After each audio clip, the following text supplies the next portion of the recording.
Greetings, guys. Mumford and Kid here. Oh my God. Um,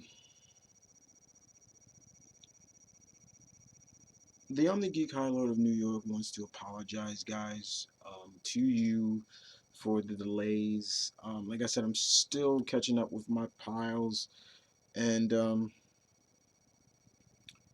this this stack that I'm gonna review, guys, actually is from the still. I'm still actually in the month, I believe, still in the month of s- January, actually.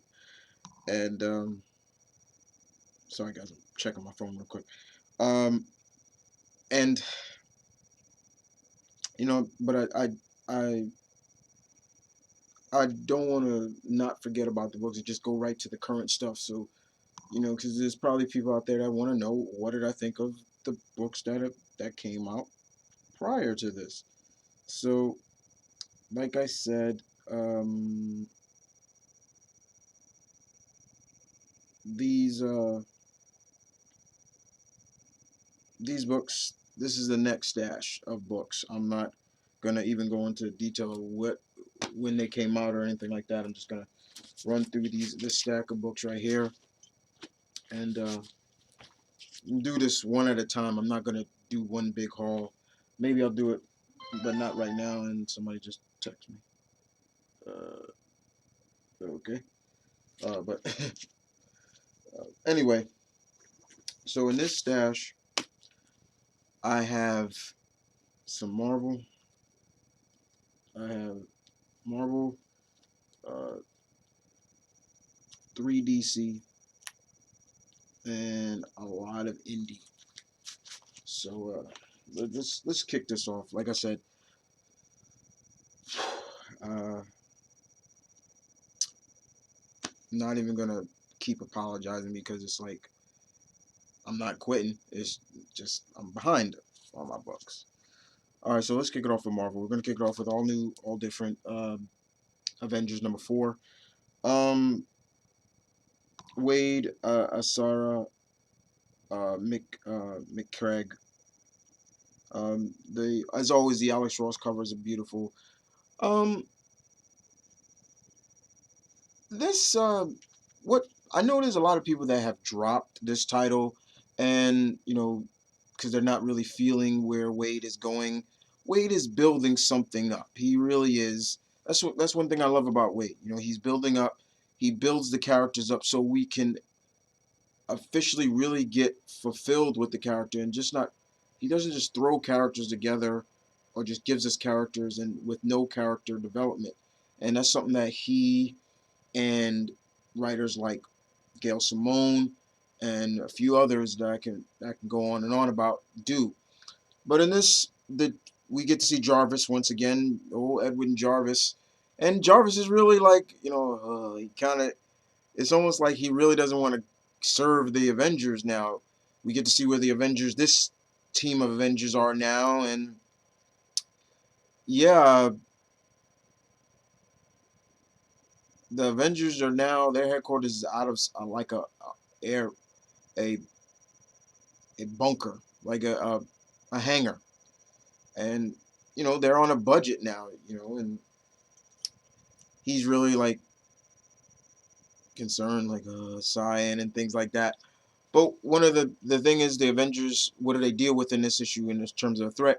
They deal with this man who I thought was I thought he was Whirlwind. They just changed. They thought he just changed his look a little bit, but no, he's called Cyclone, and he's wrecking havoc on the broad walks of Jersey City. And the Avengers come in and deal with him and things like that.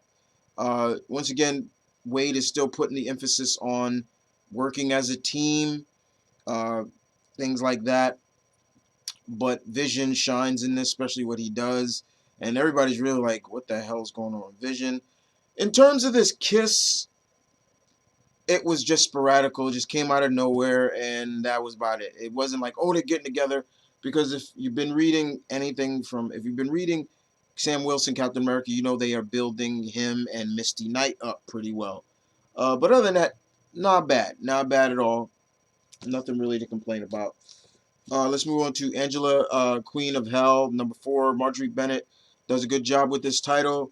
Um, I like seeing Scourge, the Executioner, on the cover. Pretty good. The only thing I would have to say about this so far, this title, is I think I'm hearing a lot of complaints, is the pop culture references, especially for a book where characters are more like old age gods. You know, they're talking more like Thowith and not really going Thowith and blah blah blah. No, but they're talking more like they're from the old guard, not talking about, oh, I missed Xena, or I missed uh you know I you know Game of Thrones or something like that. I'm like, ah. But in this, once again, we get to see, Angela still going through her trials of trying to take over Hell from Hela, her aunt. Um, and she actually fights Scourge and Tear and Boulder. I'm that's some of the things I'm really scratching my head about, is why is Boulder in Hell? Why is Tear in Hell? These are famed Asgardian warriors that fought by Thor, who are brothers of Thor. It was announced, I think it was JMS's run, that they went on to say Balder is actually Thor's brother. And he's really conflicted about it. He doesn't really want to hurt Angela, and she's more like, I'm going to do what I have to do to get her lover out, brother or no brother. And she even says it's weak, she doesn't look at them as brothers and stuff like that. But other than that, not a very good issue. And then the cliffhanger, once again, I'm still reviewing these guys like you haven't read them. The cliffhanger, basically, Auntie Hela is in the house, and you think she's going to give up Hell without a fight? No, but I have read the next issue, and yeah, let's face it, you shouldn't be calling it this if it's just a cliche and you don't think it's going to happen. Let's move on to Daredevil number 3. Soul Garney's artwork is just fucking amazing in this. I love the reddish, noirish uh, coloring. We get to see it's Matt, Ten Fingers, and his protege Blind Spot versus the Hand, and we get to find some secrets about Ten Fingers, that he is, spoiler straight, he is connected to the Hand. But of course, when you steal from the Hand, you better be on your guard, and you better be prepared to die, because they're coming for you. And Matt actually stands back at some point, just like he's conflicted. Should I help or should I not? And then so, but also he realizes that he should help. Um, and he really kind of gives a lot of respect more to his protege now. Blind Spot, which is really cool. I'm really digging Blind Spot. It's a new cool character that is of color, which I like. Um, and who keeps saying there's not enough Asian characters in comics or so. We got a new one right here, and I'm liking him very much. In terms of Matt's uh, legal status as a DEA, that's not going so well. It gets kind of screwed up big time in this. And then he says something in here that really just, I'm just like, oh my, please don't. I think we all been wondering, how does nobody know who Matt is now? Somehow Matt's back to the status of he's a secret identity. The only person that knows Daredevil is Matt Murdock is Foggy. And I swear, and I've been saying this, I've been talking to a lot of friends, and I swear to God, to Buddha, to Jehovah, I don't care. I swear, God, please, and that's my phone going. I'm sorry about that. Please don't pull another one more day crap. I don't care. Yes, Mephisto has done a lot with Daredevil in the past. Yes, but please do not repackage that garbage with Matt Murdock. I'm begging you, soul. Please, Marvel, don't do it. But other than that, this was good. Extraordinary X-Men number 6, Lemire.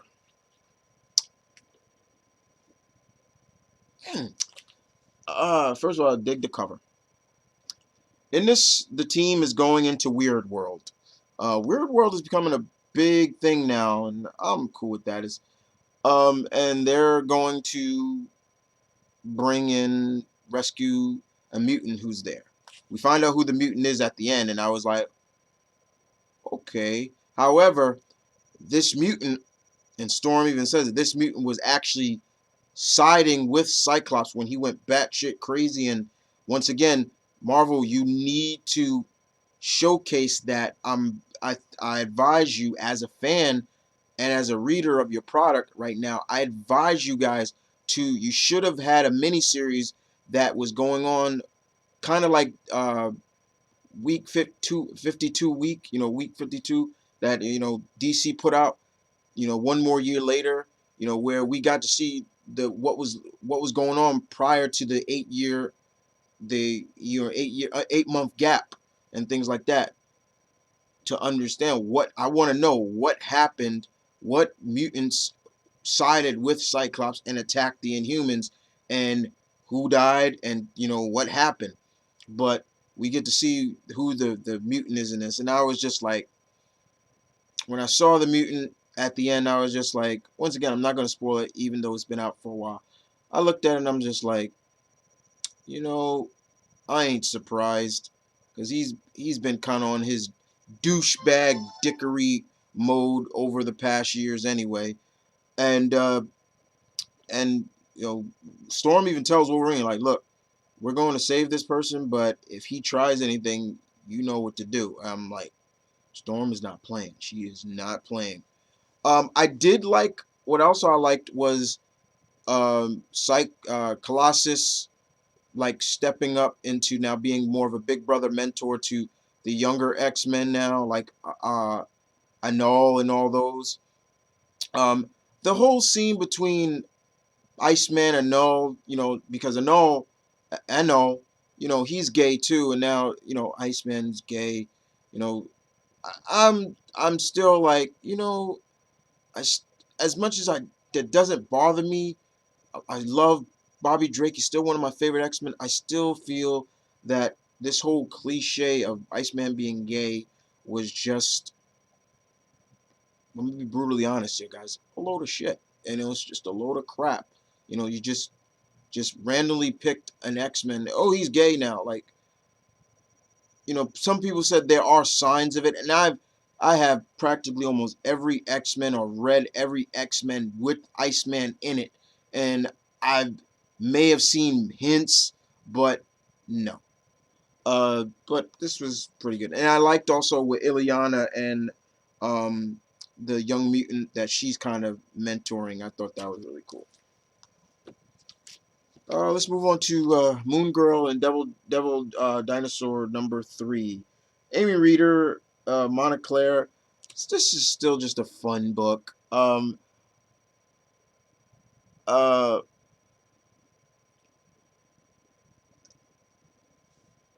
this Moon Girl, aka what was her name? La, Lafayette. Yeah, we go. Lafayette. She has the Inhuman gene in her, and she's trying to stop it from, before she gets turned. She's very intelligent, and now she has Devil Dinosaur with her, and of course the Mind Folk, the people that came through the portal with her, and she's really in a bind. She doesn't, she's trying to do this. She's all over the news, with Devil Dinosaur holding her, and she has to find a way to stop, for her from changing into. She doesn't know what she could do, but she's scared, but also she's still very much a little girl at heart, and it's still fun. The ending was really interesting because of what she and Devil Dinosaur do for her school, and then she meets, like, her first. She interacts with another Marvel character at the end, And other than that, but this was good. Not bad at all. All right. Apologize for that, guys. That's my phone going on. People buzzing me on Facebook, I think. Mm,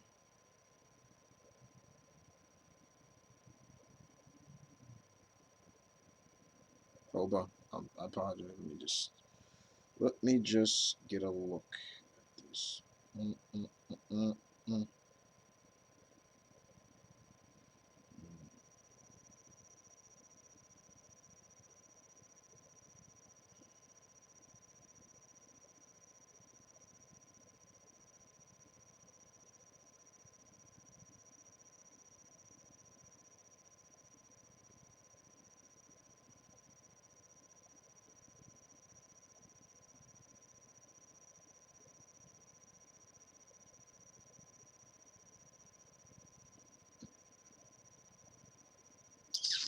Okay. All right. I'm gonna put everything on buzz. All right. Apologize for that, guys. So let's move on to Spider Woman. Number 3. 4. I read 2. Ooh. But let me just talk about 3 right here. She's still dealing with the scrolls, and she realizes why the scrolls are here, and we get to see that the scrolls are still trying to rebuild their own empire too.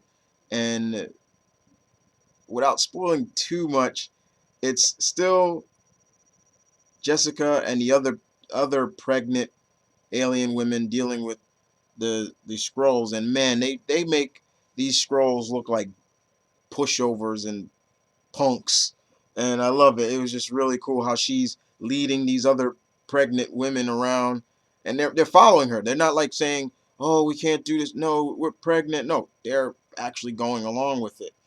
Um, and the person that Jessica comes into contact with that the Skrulls want is another fellow Skrull. Spoilers: he's a little boy that he's supposed to be. I think he's supposed to be the new prince, and he's just really kind of laid back. He knows who Jessica is. He's like, "You're Jessica Drew.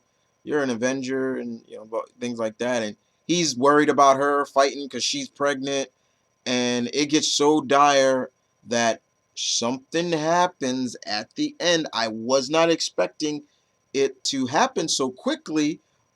Only 3 issues in, but yeah, let's just say Jessica's water broke. Dun dun dun. There you go. All right, so that's all the Marvel I got for that week. That pile. Here we go to the number 7 of Cyborg Walker. Saint Alban does the artwork. Ghost of the Past. This was touching, especially with Cyborg talking, I guess, with his mother. It was very interesting, and him explaining what's been going on with him, and how he's still trying to figure out, is he human or is he more machine? Kind of the upgrade that he can do now. Um, but then the other shit in this, and I'm sorry about that sunlight glare, is the fact that the government now is now on Star Lab's case about their cybernetics, including Victor, belong to the government. And I'm like, here we go. Like, here we go. Like, we haven't seen this bullshit before. It's like, yeah, and it's just like, a punk ass politician comes and runs his mouth and says this and says that, and when it's like, where was your punk ass when this techno sapien invasion was going on? You were probably hiding in a bunker. Cyborg here was out there on the battle lines fighting, you bitch. And I'm like, yeah, you punk. It pissed me off. I'm just like, yeah, whatever. All right, let's move on to He-Man Eternia Wars number 14. Oh man, this this right here to me felt like what that butchery of a movie back in the 80s, the final battle between Skeletor and He-Man should have been like. Oh, that is all I'm gonna have to say.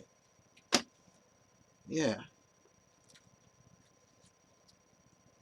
We move on to Superman, Lois and Clark, number 4, Jurgens, Weeks.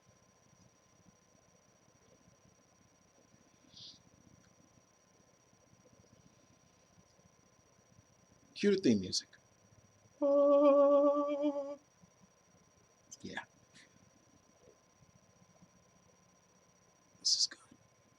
This has been such a just a great mini series, whatever you want to call it, from the get go. We get to see that on their anniversary, or Lois and Clark went to Metropolis, and they're seeing a lot of things different. They were like, it's you know, it's not as clean as ours. It's not as modern as ours. They see some people that are still the same, and Lois and Clark actually see Jimmy Olsen, and they're like, whoa, him out on a date. It was interesting. Um, we get more into uh, Lois going to see her editor, and then she runs into Brutal Mannheim, and she thinking Intergang, and it gets really sick from there. It gets crazy. In terms of Blanc, it is what it is with him. I don't care too much. We do get to see where Clark got the black and silver suit from in this as well, and I thought that was really clever. I was like, yeah, that makes sense. And we also get to see that something is coming outside of just Blanc and stuff like that. But I'm telling you, man, in terms of Superman, this is the good stuff right here. This is the good stuff. I don't care what's going on. That's why I cannot wait till Superman gets rebirthed later on this year, because I can't take no more of this looking like a hobo, and looking not like Superman. You know, independent books. We have 2 from IDW, 2 from Image, 1 from Valiant, 1 from Xenoscope, and we're going to start with the one from Graphic India. I plan to get a friend of mine into this book. Uh, I think he'll like it as well. Stan Lee's Chakra, the Invincible. Um, Raju Invincible here, that's his name. Raju, he is at the hands of the main villain, Auresh Shanji, I believe that's his name, and his legion, and he gets more in depth into that. He has a suit just like Raju here, and he actually gets to see Raju's face. Now, his brother, is also working with the villain. He doesn't know. So when the mask comes off and he sees Big Brother, springs into action to save his little brother. Very touching. His, I'm gonna spoil this. His brother dies protecting him, and Raju's all tore up. Well, how would you feel if your big brother died in your arms? You know, yeah, you would. You would feel bad. And he gets a little cheering up from a girl that always seems to pick on him. That she knows that he's invincible, and he comes to confront the main villain in this. However, the main villain's Shaju Sanji's his plan is to wipe out the world leaders. Straight typical Saturday morning cartoon villain. As we've seen this kind of storytelling before, but it's still like it's the cliche villain type that's just like, as much as we've seen it, it never gets old. But the ending is also like, yeah, he by the people he's looked at as being really beloved, very loving, very caring, and things like that. But to behind the doors, we get to see the real guy. And I'll end it right there. But this was good. I've been loving Chakra. It's the artwork is very cartoonish, very kiddie cartoonish, but the storytelling and things like that, good. And it's good to see heroes of all colors and creeds. And yes, this is an Indian hero, you know, so it's good. And I love how his powers work, you know, dealing with chakra and the ways of chakra and the Hinduism, and I like that. I like that a lot. All right, let's move on to the first IDW book, and this is Ghostbusters number one, Ghostbusters International. Yes, guys, I have seen the trailer for the new Ghostbusters movie coming out. I'll talk about that on my main channel if you want to check it out. My thoughts will be up on there as well. Didn't do a reaction video because I didn't want to get copyrighted by Sony. But anyway, let's talk about this. So Burnham and Skolgin, if I butchered the name, I apologize. In this issue, the boys are at the United Nations. They're dealing with the Class 6 Spectre, and in the process, this Spectre is so can spew out acid, and it hits Egon, injures him, hits him right in the leg, and burns him really badly on his leg. He's down. They are able to capture the ghost. However, when they are trying to get payment from the UN delegate, they're like, "We're not gonna pay you," blah blah blah. The UN is kind of like it. If you know anything about the United Nations, it's like almost being on international soil, even though it's in the heart of New York. If you've never been to the UN, you should go. It's a good, nice place. Been there plenty of times. But and then this guy comes up named what's his name? Vine. What was his name? It's Swedish. I know he's from Sweden. Um. Ellen Vinter, and Mr. Vinter gives Peter a check, a blank check, and pretty much that's all we see there. We get to see a little bit what's going on with Janine, what goes on with Egon while he's on the shelf for a while. Uh, and what was really cool is we get to see Walter Peck. When's the last time we saw him? If anybody knows Walter Peck from the first Ghostbusters, you know, my name is Peck. The one that Peter kept messing with, he was in this. And he kind of is like the liaison to the Ghostbusters, and things like that. And by the end of the issue, we get to see what Mr. Vinter wants. He wants to buy the Ghostbusters. And it ends right there. But this was good.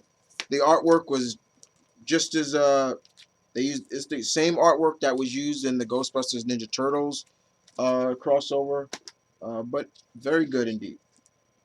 And speaking of Ninja Turtles, let's go to Ninja Turtles 54. Oh, Mr. Eastman is still just killing it on his title. Mikey is. This is really this kind of like you can kind of say this right now is the Mikey centered art, and I'm a big Michelangelo fan. He's my favorite turtle. Um, but in this, Mikey finds out that a certain somebody is working with Old Hub. He's not agreeing with it. He kind of puts in Old Hub's mind. Mikey kind of puts a little bit of a wrench in the relationship now with the Mutantables, and especially with Slash. Man, Slash was good in this. But poor Mikey, just like, damn. You feel for him. You really feel for Michelangelo in this. indeed. But this was good stuff. And I read the other issue. Mm. Let's move on to another series that I damn sure really tell people jump on board. It's not too late. And this is the fourth issue. Greg Roca. Love him. Good guy. Cool. And the Australian lovely Nicola Scott. Black Magic. Last issue we left off. Oh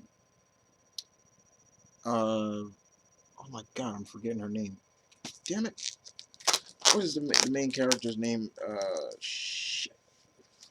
Shit. Sorry.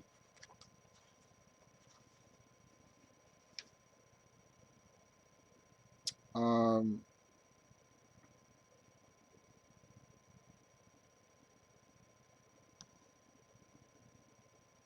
God damn it. What is her name? I'm forgetting her name. I know it's Black. I know her last name is Black. And she's a witch. She's also a detective, too. Fuck. Rowana. There we go. Rowana Black, basically.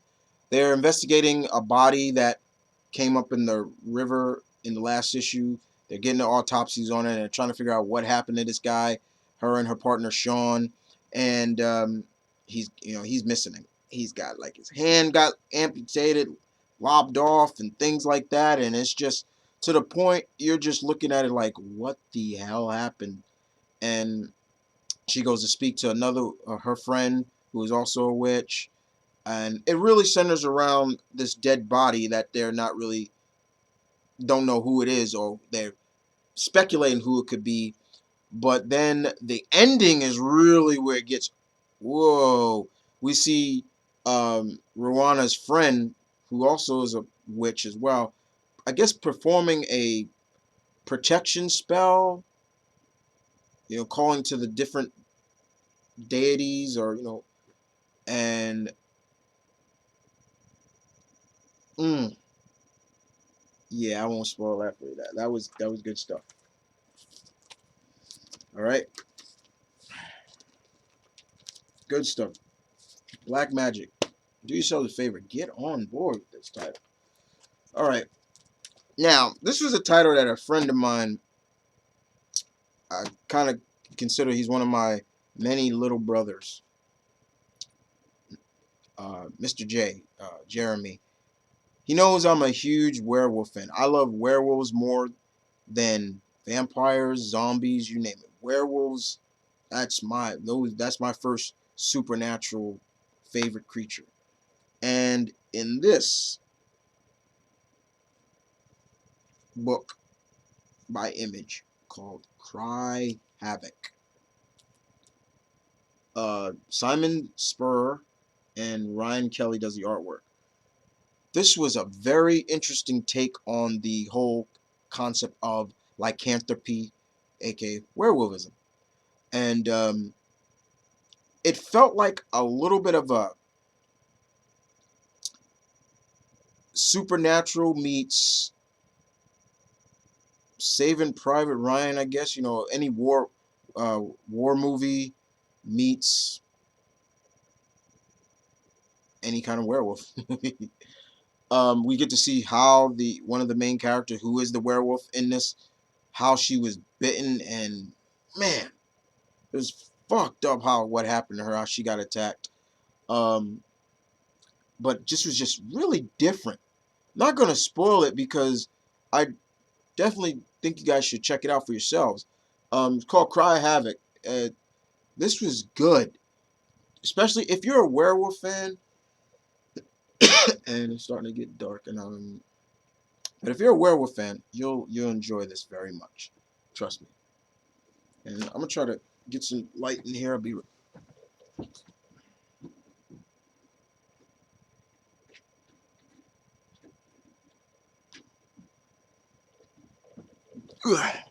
How's that? I think that's a little too much, but that'll do. That'll do. And so we're out of Image. We're on to Valiant. as I've always been saying in all my reviews, I've said it before and I'll say it again. Valiant, what a comeback for them. What a comeback. I thought Valiant would never come back. They were big in the 90s. Yeah, the 90s. There were some good things in the 90s, but they made the great comeback. And you talk about spotlighting characters of diversity, creed, not looking at it from a point of uh, not every characters look the same. Valiant is definitely it. And this one I kept an eye on. As soon as I heard about it, I was like, I'm getting it. And here it is, the first issue of Faith, #1. Jody Hauser, Francis Potella, Margaret Savage. Yes, get a look. We have a plus size superhero, a BBW. That's what I call them. Big beautiful woman. Yes, she is a plus size hero, and Valiant says she is gonna be like the Wonder Woman of the Valiant universe. And in this, we really get to know who Faith is. She's one of us. She really is. She lost her parents, but she was raised by her grandmother, a geek, you name it. But she's also what is called a sight. They're like basically humans that have. I look at it like they're inhumans or mutants. They were born with these abilities, and she has telekinetics and telepathy. She can move things with her mind, and she can fly, with her telekinetics. And she has a dual life. When she's not looking like this, or this behind closed doors, that's what she really looks like. When she's at work, she has a wig and wears red hair and wears glasses. And when she steps out of her apartment to meet her neighbors, that's what they see of her.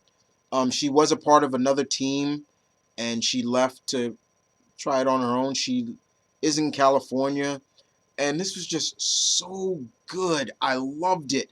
The writing was there. You really got a sense of who this character was, what makes her tick. Uh, we don't really get to see how powerful she really is, because in this alone, she's not really dealing with any kind of major threats beside we see something being built up, but we do get to see like she's dealing with. I love the where she sees a crime, and they're puppy nappers, and she's like, really? And she comes flies in, drop the puppies, and they shoot, and she uses her telekinetics to block the bullets. She's like, you almost hit the puppies and things like that. It was so funny. But this was so good. Very much enjoyed it. I can't wait to can't. I know this is a 4-part miniseries. I thought this was a ongoing, but yes, look at it. Not all superheroes, especially heroines, are curvy and the hourglass shape. Like a Wonder Woman or a She-Hulk, and those are nice. But it's good to see a female hero of a different size and shape. And yes, she's a plus size, and it's still good to me. It's good stuff. And last but not least, Xenoscope is a mini series that I also been keeping up on, and it is Red Agent, Red Riding Hood of the Xenoscope. First of all, I love the Quantum Solace. I believe this Quantum Solace cover, variant cover, from James Bond. Correct me on that one, my fellow Bond fans. Um, but in this, she gets Bridget gets hired by a government, another secret government, to deal with highborns. Somebody's killing highborns, and they're going after children. Highborns is people like Bridget who can have special abilities, and she's really really not really wanting to do it because she's dealt with being a part of a secret government and she didn't like it before, but this time it is dealing with kids. And even the government agent that tells her that is like, it's different. She's like, why would you care? I thought you all want to kill all supernatural and highborns and stuff like that. And she's like, I love how the guy even says, no, yeah, it's not like these are children. say what you want, but these are children. They're young. They get to find out who she gets to see who is the person her uh, opposition in this, and it ends on a big cliffhanger. Like I was not expecting like the main protagonist and antagonist to meet so quickly, but it ends kind of on a sense of like, yeesh, Bridget, you're in trouble. Ugh. But I was loving it. I loved it. I think Red Riding Hood out of the Xenoscope characters is probably my next favorite outside of Robin Hood. Um, this is a different take of those grim fairy tales characters, and yeah, this is the Red Riding Hood of this world. Good stuff. She turns into a wolf herself. But other than that, guys, that is all the books that I from that stack. I'll be back with the next stack. And the next stack and the next stack until I'm fully caught up. I'll show you what's next in the next pile for you guys. See what I thought of. Let's give you two. I'll give you two of each book. So you'll see what I thought of. A Force number 2. Um, I'll go a little bit deeper. Let's see. You'll see what I thought of. Spider-Man number 1. Yeah, I got the Nas cover, the Illmatic cover. I love that cover. It's fucking amazing. Yeah, I'm a Nas fan. That was badass. You'll see what I thought of in terms of a lot of Marvel in this, but and not too much, and just the rest is indie. Uh, but I'll show you what else. I'll show you what I thought of course, another book I've been highly recommending people. See what I thought of Velvet, number 13. You'll see what I thought of Robin Hood, number 19. And you'll see what I thought of one of Action Lab's mature books, Vamp Blade. And of course, Aspen's Legends of Oz, Wicked West. I've been loving this miniseries too. Uh, you'll see what I thought of that. And like I said, I'll be just bear with me, guys, and just continue to watch, and you'll see. What else I want to tell you guys? Soon, besides special guests, like I said, that's gonna be coming through my comic reviews later on. Um, I got in touch with Mr. Orpheus. You guys remember Mr. Orpheus? Um, he wants to come back. He just hasn't given me the date yet, but he says he's ready to come back after his sabbatical he was on. But other than that, guys, you know where you can find me. You can find me on Facebook. You can find me on Twitter. You can find me on here. You can find me on Tumblr. And now you can find me on Instagram. Yes. Yes. The Omni Geek High Lord of New York has entered the realm of Instagram. And all that description, all that will be in the description below. Other than that, you guys take care. I'll see you guys real soon. Yeah!